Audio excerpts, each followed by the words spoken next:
Stephen Kotkin is a world-class historian and perhaps the foremost expert on the history of the Soviet Union and Russia alive today. So that's what we spoke about: Joseph Stalin, Russian history, the way it's viewed in the West, and of course Vladimir Putin and his invasion of Ukraine.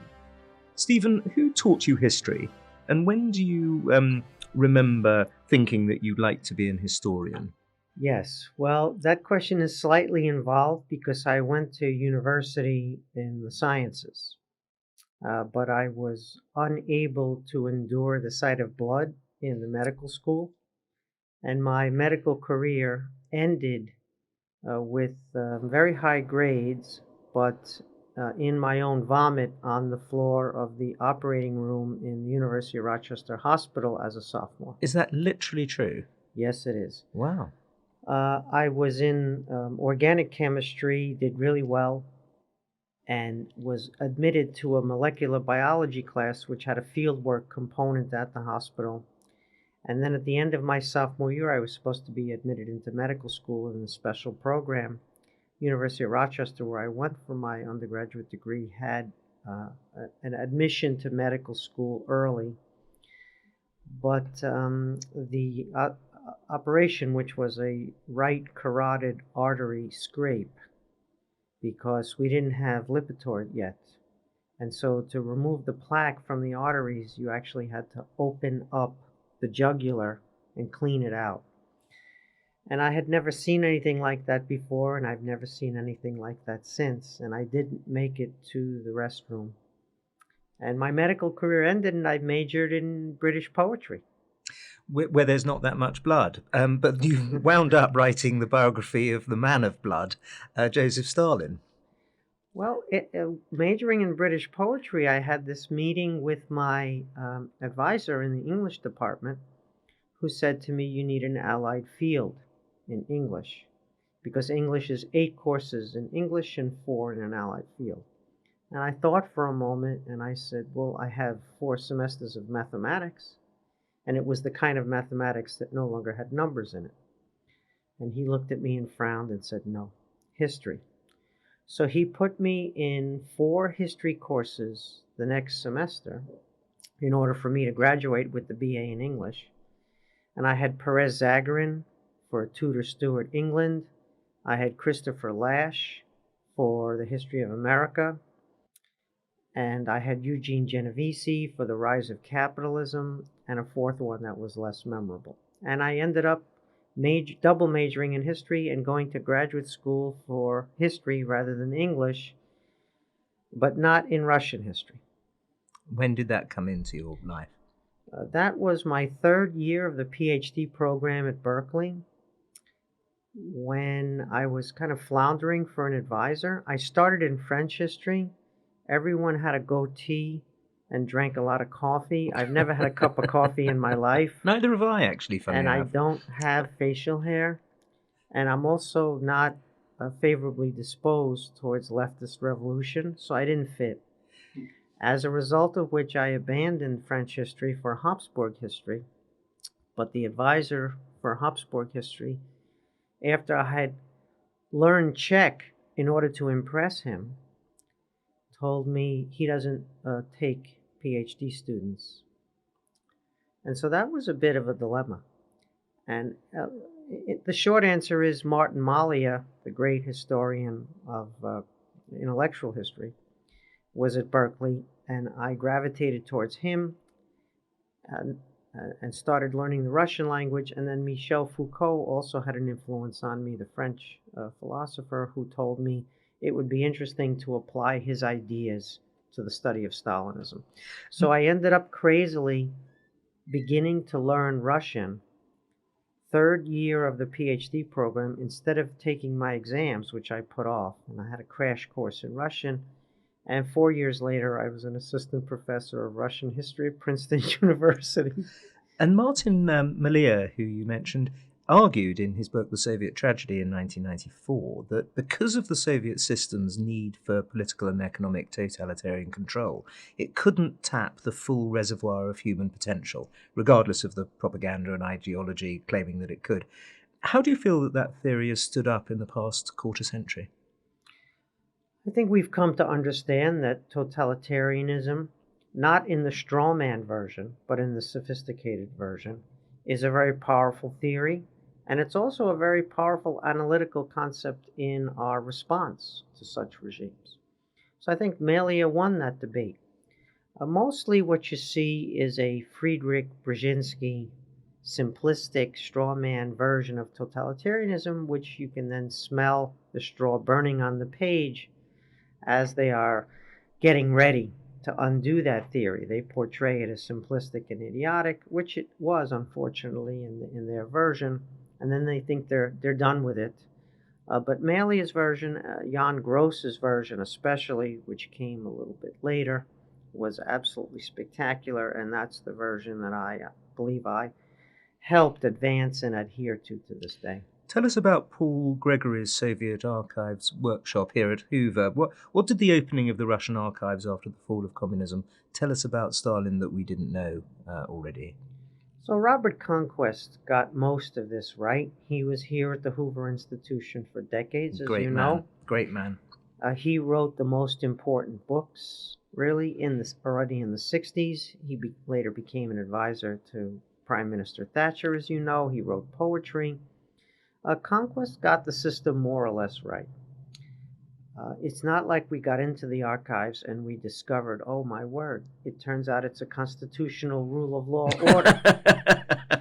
Turns out there's separation of powers and freedom and civil liberties and protection of private property. We got it all wrong. We discovered it was the tyranny that Conquest and a few others, like my advisor Martin Malia, had written about before the opening of the Soviet archives, because here we had the anti-communist Hoover archives put together by the emigration, which are just spectacular and still valuable to this day, even after the opening of the Soviet archives. I guess I would say some of the main things we learned have to do with the belief in communist ideals that was very pervasive and we did not take seriously enough. And that includes the elite and includes Stalin personally. The communists turned out to be communists, just like the Nazis were Nazis, just like the communist regime in China today means what it says. We sometimes have a tendency to tone down, wish away deeply held ideological beliefs that make us uncomfortable, that we don't hold ourselves. So that was the main thing. The other thing is how deep the moral squalor was at the same time.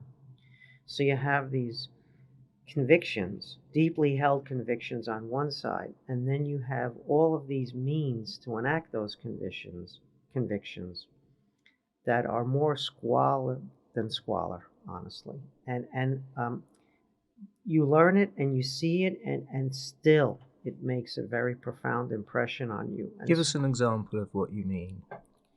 Well, they would go to a meeting and talk about social justice and enacting social justice and ending slavery and wage slavery, as they called it, meaning just the ability to hire people, destroying bourgeois parliaments, which of course mean representatives of the people. And they would go on in this vein, and then they'd have a follow-up discussion about murdering this person and murdering that person without due process in the name of these very ideals. And so you see them in their moral universe made up of both the convictions and the moral squalor simultaneously, and it's not a show. It's not something they're acting.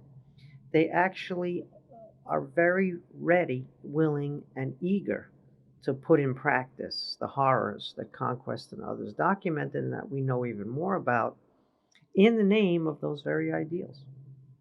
In 1995, you wrote Magnetic Mountain, Stalinism as a Civilization, which exposed the realities of everyday life in the Soviet city of Magnitogorsk in the 1930s.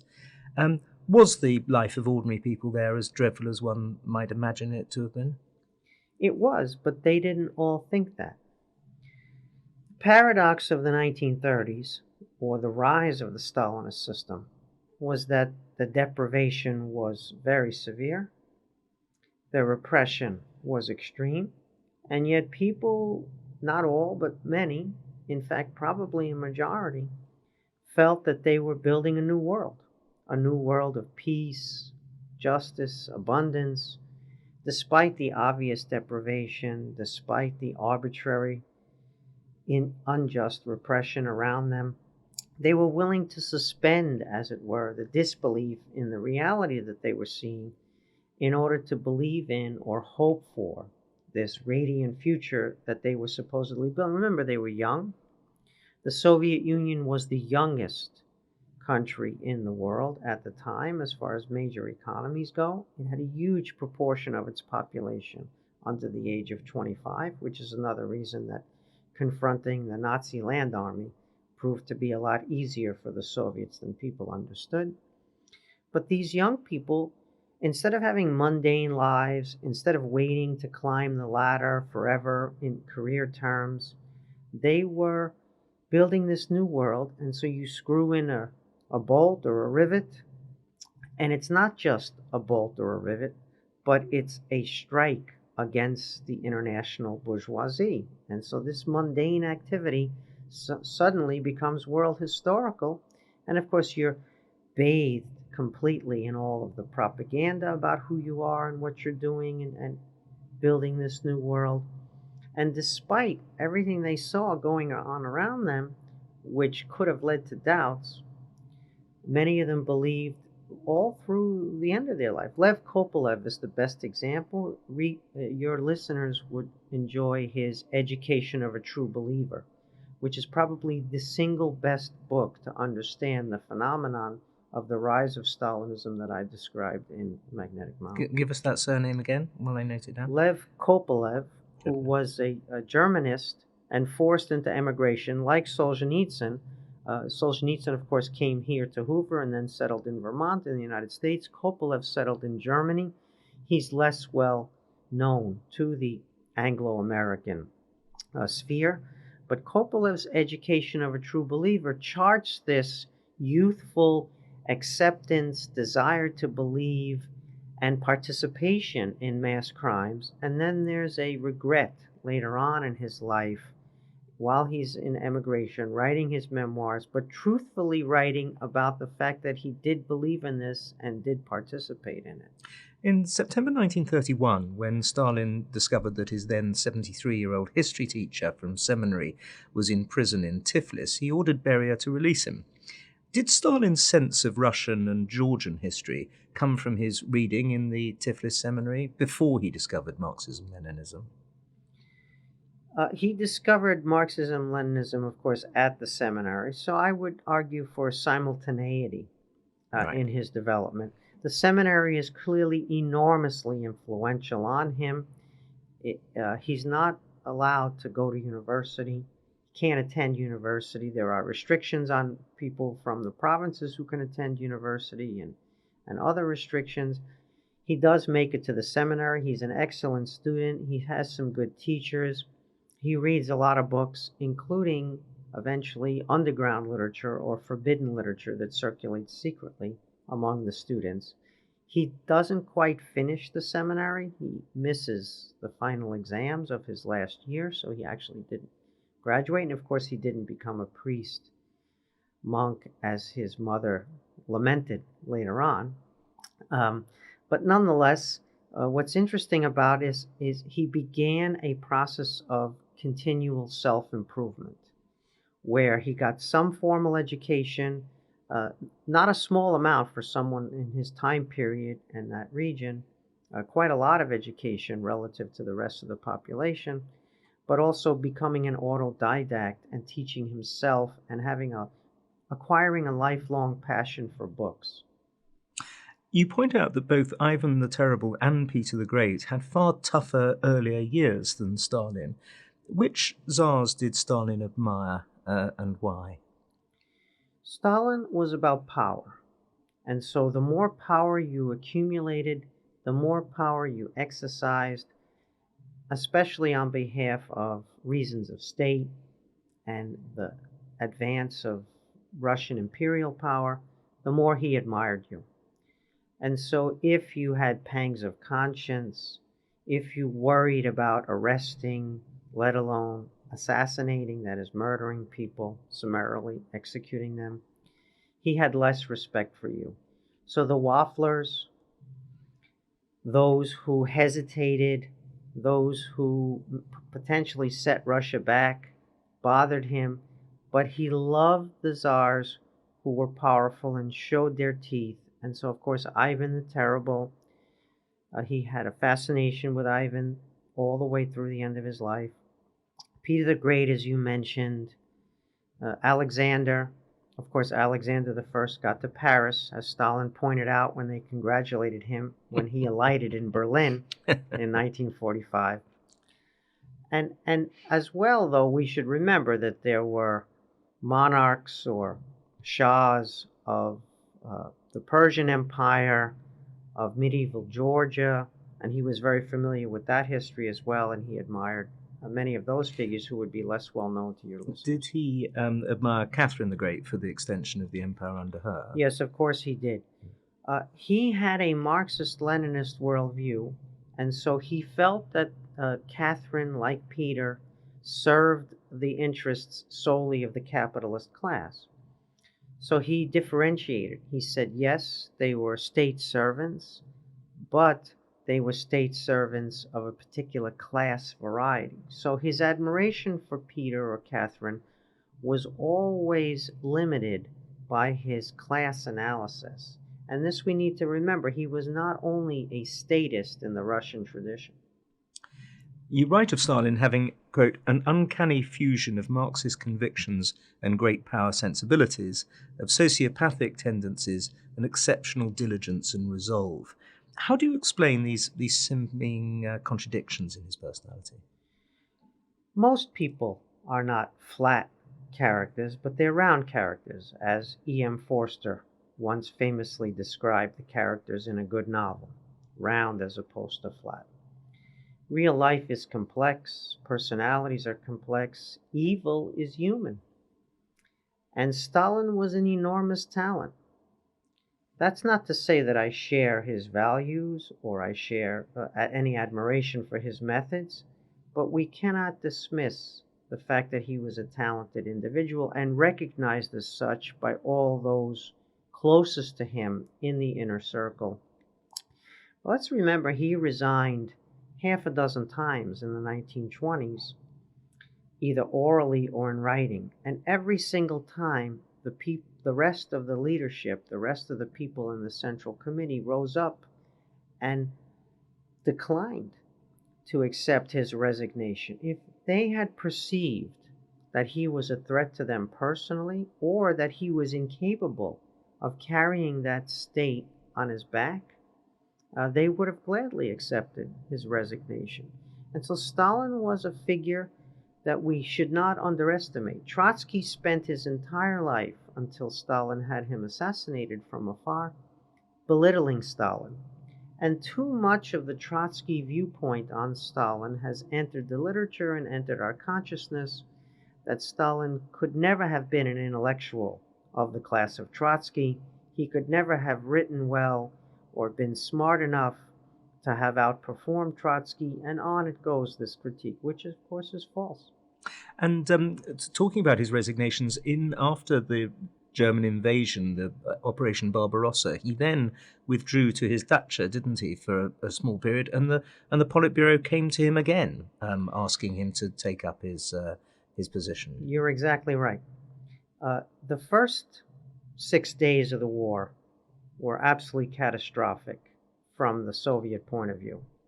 Stalin was desperate for information, but communication with the front was broken off because the Nazis were advancing so far so swiftly. And at one evening, six days into the war, he was frustrated and decided to go with his cronies over to the Ministry of Defense, which is a short ride away from his office in Catherine the Great's Imperial Senate inside the Kremlin. And he drove over there, and it turned out he discovered that the German army was on the eastern side of Minsk, which meant Minsk had fallen, and of course, Minsk, Smolensk, Moscow, that's the road right to the Soviet capital, And it was the least defended road compared to the fact that the bulk of the Red Army was in the south defending Ukraine, because that's what they imagined Hitler would prioritize, and that's what German disinformation suggested they would prioritize. So Moscow was now vulnerable, and after Minsk had fallen a mere 6 days into the war, and Stalin began to use some intemperate language and left them all there and went to the dacha by himself, which was uncharacteristic. Usually he took the cronies for a very late supper, as we know from the memoir literature. And then he didn't come to work the next day, and he was the whole system. So not having him at any time, let alone during the invasion, was paralyzing for the regime. And they got up the gumption to go visit him at his dacha and beg him to return to work, which they did do and which he did do. But there was this short period, it was a weekend, Saturday and Sunday, a short period when he was absent without leave, as they say in military terms. But instead of, at that point, blaming him for the catastrophe, not scapegoating him, because that would be the wrong word, but blaming him because he was in fact responsible, and instead of one of the others suggesting they should take over, either because they were ambitious or more capable, they felt lost, completely lost without him. You write of the problem of addressing the role of a single individual, even Stalin, in the gigantic sweep of history. In the great debate over the importance of great men and women in history versus vast impersonal forces, as T.S. Eliot put it, what does Stalin's career tell us? Well, the entire international system in Stalin's day rested on the labor of peasants, of farmers, right, cultivating the land. Without that labor, and we're talking hundreds of millions of people going out into the fields every morning at dawn or slightly before, and working really all day until dusk. Without that labor, there was no international system. They produced the grain harvest that fed people, and that also in international commodity markets paid for all the military goods and other things that one could exchange commodity exports for. But their ability to engage in collective action is severely limited. They live separated from each other in villages. They have a hard time communicating from one village to the next, let alone across vast spaces. But at the apex of this international system, there are a handful of people who have enormous levers of power. And despite being a single person or a handful of people, if they're in a coalition, can leverage the system in a way that those millions and hundreds of millions of people who actually make up the system and support it and pay for it could never do. And so it's not a prejudice to do something called great man history, not great in the sense of morally great, but great in the sense of enormous leverage on the system. We know this from your work on Churchill or on Napoleon, and one could mention many other people in this. So it's very important to understand where that leverage comes from, so the structural nature of the leverage, but it's also crucial to understand the agency that they exercised in those colossal structures. You write of Stalin that he offers little help in getting to the bottom of his character and decision-making. In 1953, he was called the most famous and at the same time the most unknown person in the world. Was he deliberately making himself enigmatic, and how does a historian like you go about getting to the real Stalin under those circumstances? Well, the real Stalin is his life work, which is this accumulation and exercise of power over life and death, over hundreds of millions of people. That's real, and that's who Stalin was.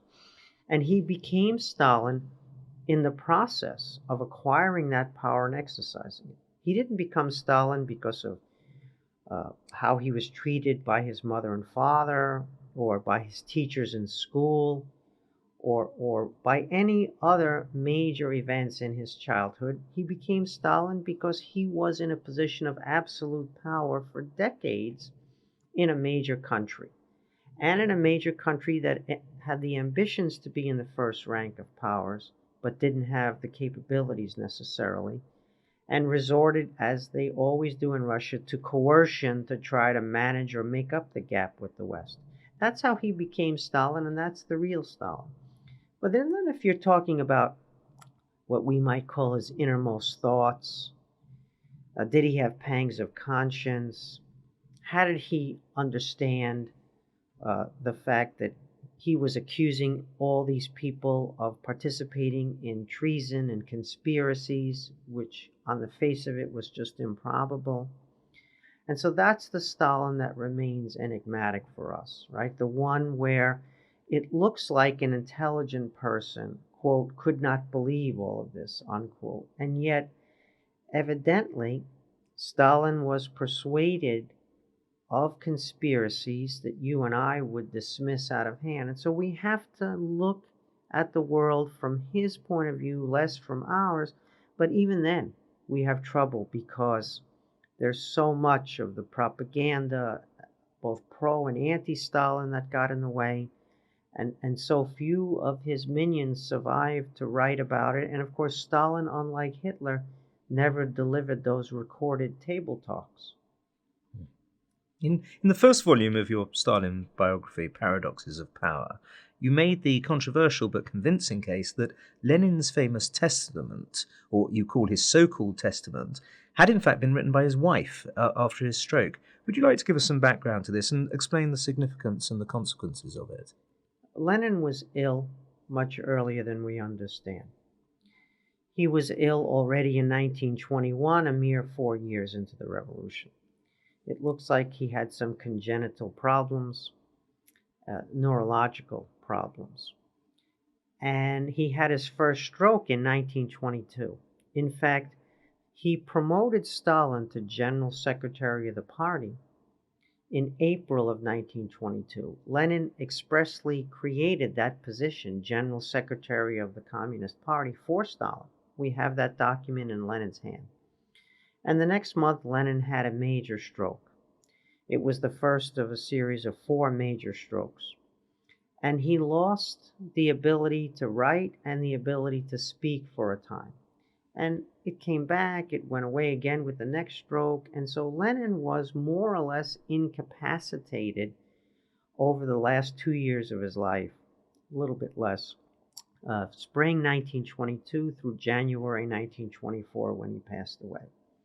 And Lenin's incapacitation raised the issue of a successor for Lenin, which no one had thought about or discussed prior to the major first stroke in the spring of 1922, because Lenin was the recognized leader, whatever title he had. He was not General Secretary of the party. Lenin was the head of the government, what we would call the prime minister in functional terms, in our terms, but obviously had a different name, a revolutionary name. But as the prime minister, he nonetheless exercised complete authority over everything, Lenin's decisions. And so once it became clear that Lenin was not coming back, and those who saw him at his dacha in Gorky convalescing with the doctors around and his wife, Krupskaya, and the secretaries understood this rather clearly because of the condition Lenin was in. The issue of successor became acute. Stalin was already General Secretary of the party, so he had already succeeded Lenin. He was in the main position of power. He controlled the secret ciphers. He controlled the embassies abroad. He controlled the military, the secret police, and of course the Communist Party as General Secretary.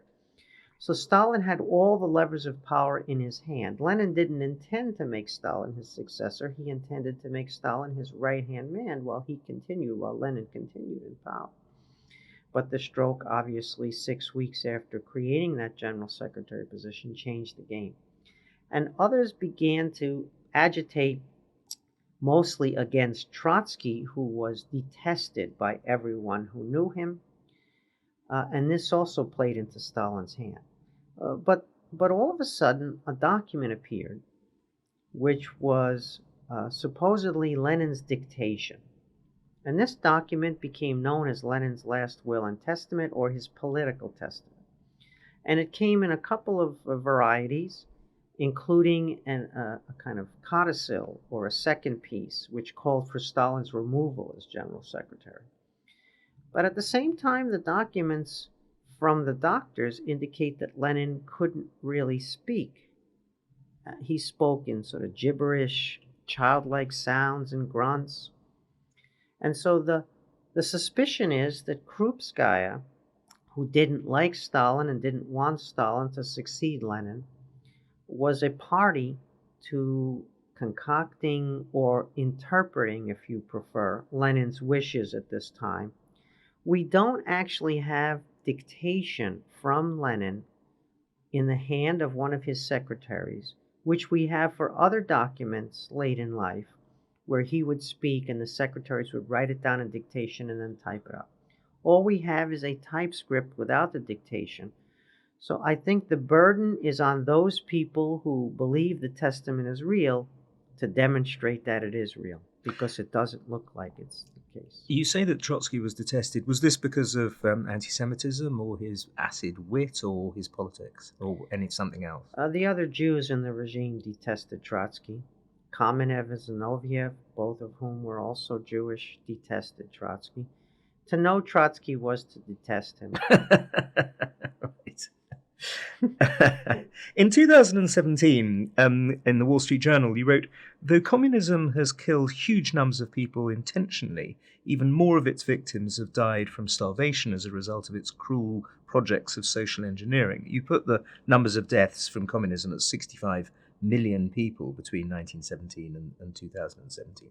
Under those murderous circumstances, Stephen, why are there still people in American, British and European universities who still propagate Marxism, Leninism, Trotskyism, Maoism and various other offshoots of this political philosophy? Well, you'd have to ask them. What do you suspect? I think that here we would want to introduce the concept of perverse and unintended consequences, which is also a synonym for history. People believe that their intentions are pure and that the outcome is necessary for the survival of the human race. For example, it's existential. And so if you just try harder, if you just exhort more, if you just do it better the next time, you'll get to that paradise on earth that you didn't get to the first time or the second time in the case of Mao. And so we have this problem where too much is put on intentions and not enough is put on how those intentions play out in the real world. Green activists today did not intend to destroy the energy transition for a generation. They did that, but that was not their intention. They were the perverse and unintended consequences of their actions and goodwill. And so they'll tell you that we just need to try harder. We need to do it better the second time. We didn't try hard enough. We didn't put enough money into it. We had too many evil malefactors and entrenched interests who prevented us from getting our way. So there's this eternal appeal to let's get another try, let's do it better the next time, rather than let's examine the perverse and unintended consequences. The road to hell is paved with the best intentions. I think that explains a lot of it. We have injustices. There were injustices in Tsarist Russia. That's why Stalin joined the underground. He spent his entire adult life through the age of 39 without a profession, without a legal job, in exile, in prison, escaping from exile in prison, being harassed and worse by the Tsarist secret police, because there were injustices in Tsarist Russia and they were real, and he dedicated his life to overcoming those injustices. The problem, of course, is that the system he presided over was worse, and the injustices, instead of being transcended, were deepened and made more pervasive. And so Stalin is the ultimate example of perverse and unintended consequences.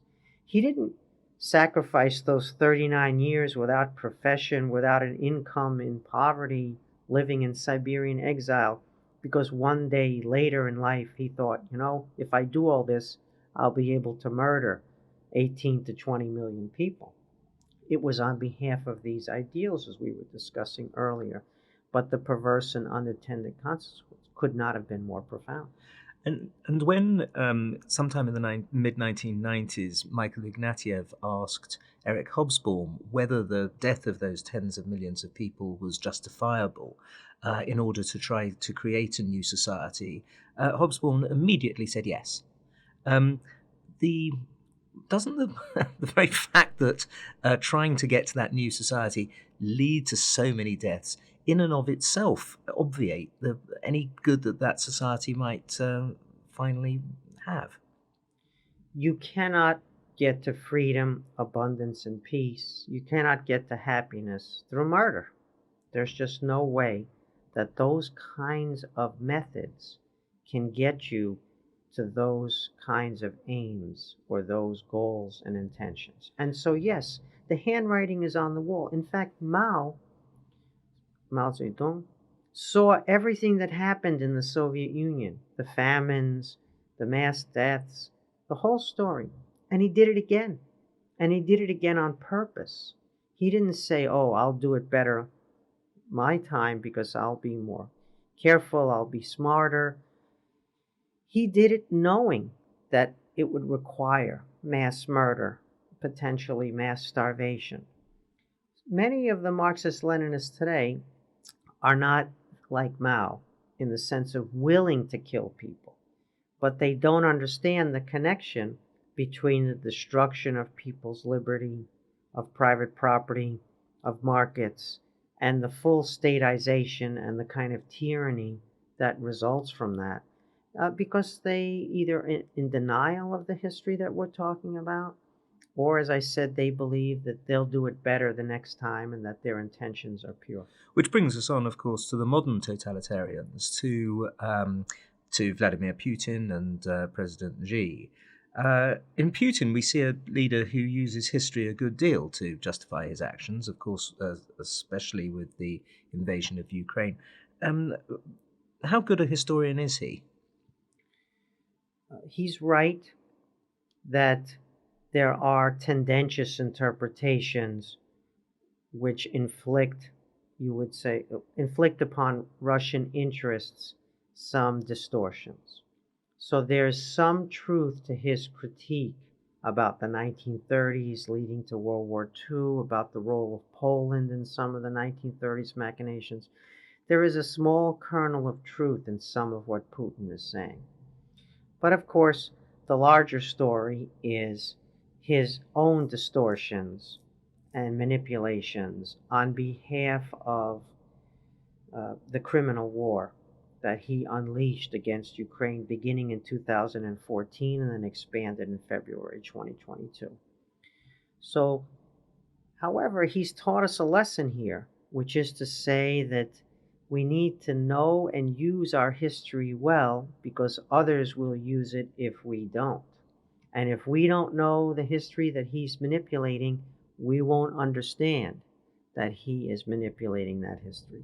Xi Jinping has learned that lesson as well, but in the Putin sense of the term rather than in the sense that I'm describing, you and I and our listeners need to understand. Xi Jinping certainly is manipulating history like Putin in the sense that Deng Xiaoping is almost, not quite, but almost being erased from Chinese history. Deng was the culmination of Chinese history and certainly Communist Party history until recently. And now Deng is being reduced, if not forgotten. Mao remains elevated because without Mao you wouldn't have that system, so you can't eliminate Mao and keep the system very easily, the way you can try to de-Stalinize but keep Lenin in the Soviet case. And Xi's elevation of himself on a level with Mao, right before our eyes, let's put it this way, we should understand the connection between those manipulations of history and his alteration of the status quo in East Asia and beyond right now as you and I speak, with the aggressions against Taiwan right? That are unfolding and could get worse over the next several days. There's a question that I ask two questions that I ask all of my interviewees.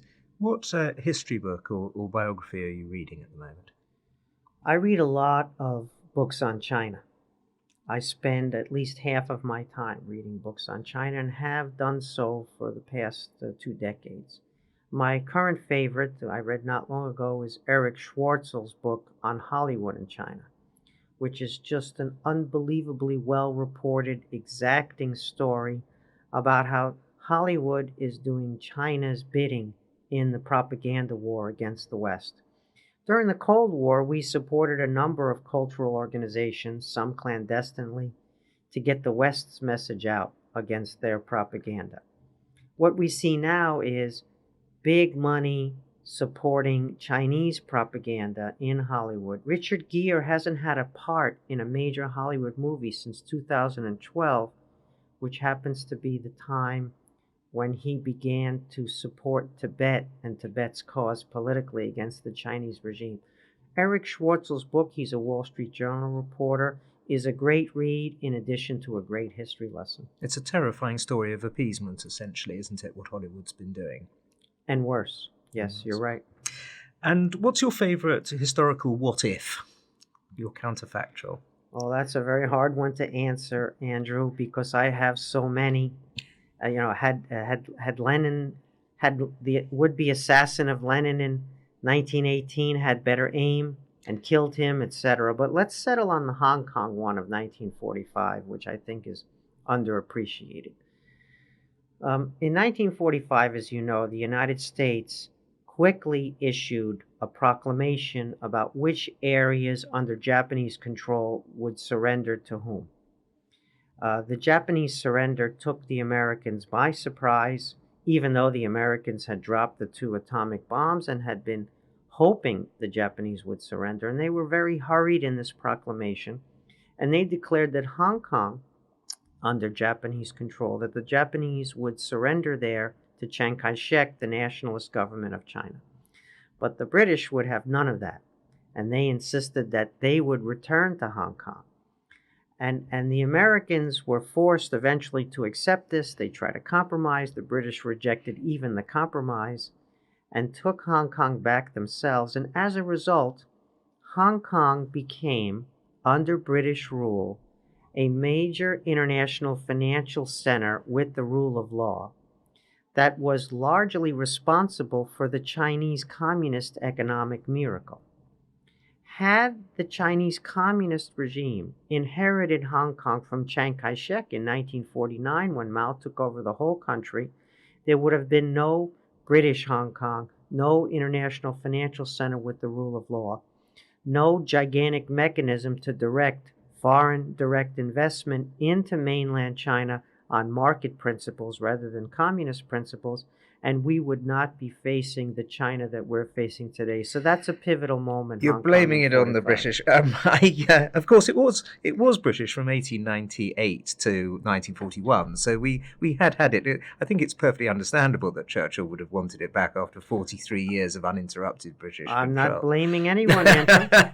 I'm only suggesting. It sounds a bit like you are, Stephen. I'm only suggesting that that's as big a what if today as I can find among the many that I'd like to talk about.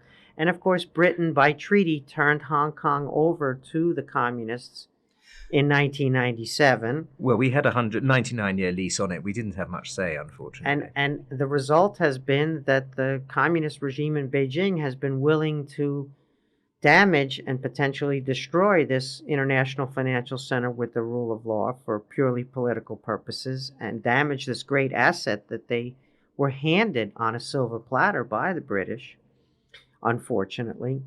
And so I think that is a big what if, Andrew, but I'll leave who's to blame to you and your subsequent guests.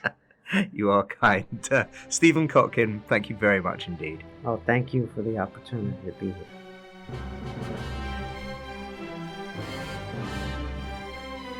This podcast is a production of the Hoover Institution, where we advance ideas that define a free society and improve the human condition. For more information about our work, Or to listen to more of our podcast or watch our videos, please visit hoover.org.